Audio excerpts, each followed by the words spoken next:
But the one thing that she was so happy about is that she didn't come. She goes, I did not want it to be about me.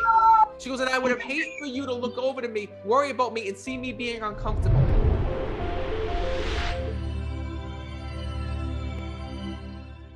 Hi, how are you? Good, how are you? Good, thank you. Well, first of all, where are you guys from? Caldwell, New Jersey. Oh, great. Well, I'm glad that you're here. First of all, I feel like this is your grandmother because I have this woman that's stepping forward on the other side. All right. That was, oh, I got it. I didn't know if she was your mom or she was your grandmother because that's how closely connected she is to you. When I'm speaking to her, she's saying to me, she goes, Matt, she goes, I got to let her know that I'm here. I got to let her know that I'm here. And it's funny because I saw her running all around your house in the background when I'm connecting. The first thing that she's telling me when I'm speaking to her, this one was so high energy, by the way, here in this world. Like she was constantly going all the time when she was here. Yes, and also she says to me, she goes, Matt, she goes, I have to let her know that I'm okay because she keeps thinking about the way that I died. Mm-hmm. And your grandmother says to me that, first of all, she's sorry because before her passing, she talks about being bedridden and not being able to get up. Yes.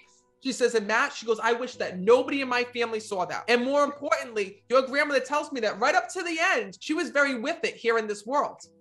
But then all of a sudden she tells me there was this issue that happens with her head, like the illness spread to her head. Possibly. She fell and broke her hip. Wait a minute.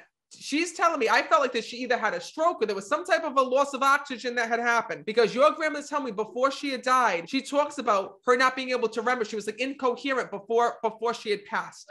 Well, I have both my grandmothers passed. So one passed from a broken hip and was bedridden, and the other one was bedridden for a long time. This is on your mom's side. What one was yeah. Is your mom here? Because you're looking over here. Bring her over here. Hi, how are you? Very good. This is your mother's here. Yeah. No wonder why your mom, your grandmother was walking all around in the background when I'm connecting. It's because she knew that your mother was back there too. You were hiding her. He's watching our baby, so trying to just keep him entertained while we're doing this. So know that first of all, this is your grandmother and your mom's way of acknowledging that she's here. Because your mom's telling me, I didn't want to be bedridden. I'm sorry you had to see this. I'm sorry for what you had to do for me, because she shows me that she had a hard time with other people taking care of her. She didn't want doctors and nurses and people taking care of her. And she tells me because of that, you were the one that came in that was trying, to clothe your mom, to help her, to get her up, to get her to eat. And she's literally showing me that you became her nurse here in this world. And she wants to thank you so much for that. And what I was telling you, what your daughter is that your mom shows me that she was with it, like right up to the end of her passing. And then something happened. I don't know what happened, but she's telling me there was an issue with her head that had happened. She had a operation and she never came out of the operation, and the anesthesia made her pass. That's gonna be what it is. Okay, because she says to me, it wasn't Alzheimer's, it wasn't, but she's comparing it almost like when people have a stroke. She goes, I knew what was going on, Matt. She goes, but I was foggy, I couldn't speak. She goes, I couldn't get words out. She goes, I was looking and I was even confused to where I was. She didn't recognize the hospital room. She didn't recognize anything. Right. The anesthesia made her loopy. That's what she's acknowledging, because I don't think it was just anesthesia. I think that may have been what the doctors were telling you. But what your mom is showing me is this, and listen to me, I could be wrong, but as a medium, I've done so many readings that when I feel certain things, I understand things. And I felt like your mom went without oxygen, or there was an issue with oxygen loss. That's what it feels to me. That's what they told us. She lost a lot of oxygen in the brain, and she didn't understand. They said in the room that she didn't know what was going on, but we felt she heard everything. I knew it. Tells me she needs you to know that she did. See what I'm talking about how spirits communicate? They'll tell me exactly what had happened. And your mom's saying to me, there was loss of oxygen to her head. And she goes, Matt, she goes, I was just so confused because she's saying to me, she goes, this is what your mom was saying in her head. How did I get here? Where am I? This is my family, but why is my family here? Why am I in this room? I don't even remember getting here. And that's what she was confused about. Yes, she was. But she knew who you were. She knew who your daughter was. She knew everybody around her. She just was completely out of it, not knowing how she got into the hospital. Right, exactly. And that's what your mom wants you to know. So please know that when she left this world, she says to me, Matt, she goes, tell my daughter that there was no way I was coming home.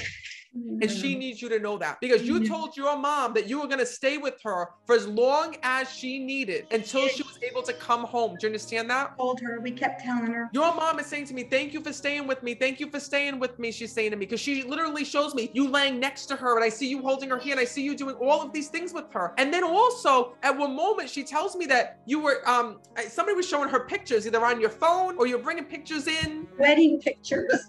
She didn't make it to my wedding. She didn't make it to the wedding, so. She's telling me she saw the pictures though, because she says to me, Matt, they brought the pictures and somebody was showing on the phone and then they had pictures out. And she goes, Matt, she goes, even though I was in the bed, she goes, I never missed a thing. So know that your grandmother did not miss out on that day. And she wants you to know that. Oh, wait a minute. Hold on. I'm seeing this vision here. FaceTime. What's the connection with FaceTime? Did you video call FaceTime your grandmother or did you call her the day of your wedding? Oh, I talked to her the day of my wedding. The morning of, I talked to her on the phone.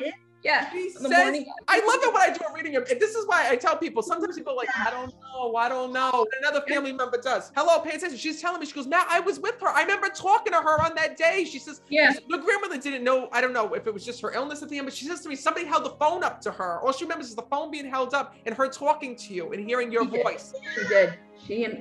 We did talk. We talked for quite a while the morning of my wedding. So she says to me, Matt, I was there. She says, so don't for 1 minute say, I wish that my grandmother was there. She goes, before I left this world, she goes, I knew that you were married. I knew, she goes, that you were with a great guy. She says, I knew, she says, about how you looked. She says, and by the way, your grandmother's telling me you look so beautiful on that day. She's telling me.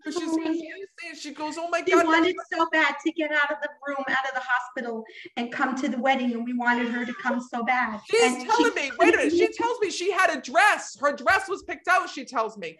Yes.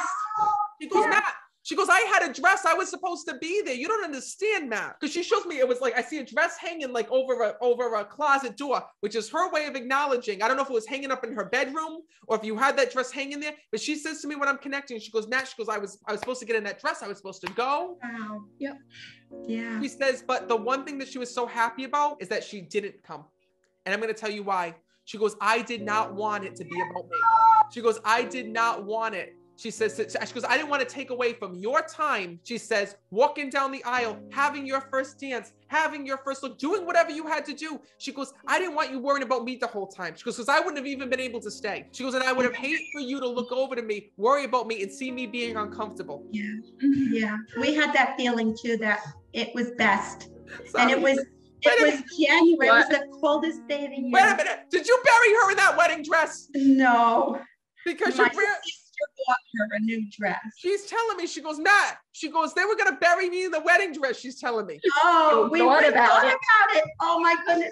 They thought about it, but and we said, no, we couldn't do that. She's going to me, Matt, you don't know my family. She goes, you know, they're going to bury me. She goes, even though I didn't go to the wedding, I was going to end up in that dress. So she goes, one way or the other. She goes, I was thinking in heaven, what's going to happen to me? How are they going to dress me? She's saying to me. No, we thought about it. We said, no, we couldn't do that to her. No, it's her way of acknowledging that from the other side, letting you know that on the other side, that not only is she okay, she is with you. She's thanking you. She wants you to know that she was a part of your wedding. She says, and please know that what's so crazy is that your son actually sees her. My little one? Yes. My little one. You thought that.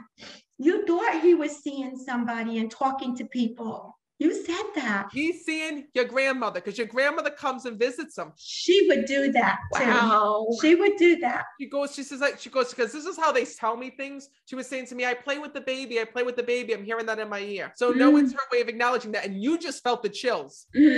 That was your mother's soul that you just felt go right through you. I'm with him constantly, almost every day. And I feel her and my sister who passed as well. And I feel they're right with me there at certain times of the day. Well, this is validation that she's there. This is validation that she is with you and that more importantly, she is okay. And you know what's so weird? So when I first got on here with your daughter, right? Like right now, and I went over to the screen, and I saw your mom going back and forth all around the house. I'm like, why is she doing this? Like, why is this woman? She was following you. So, you know, when I talk about loved ones and spirits following us, and then you were saying to me, oh, I was just all around this house. I was walking all around. Well, wherever you were going, your mother was there with you as well, walking around. Oh my goodness. So She's know a that kid. that's She would do that. so know it's her way of acknowledging that, letting you know that she is okay and that she is safe and at peace. Thank you Thank so you. much. You are so welcome. Thank you for being here. Thank you for Oh, thank you. Listen, if I didn't make you Christmas yet, I should have dressed up for you. I would have put on a bow or something. You made it so much.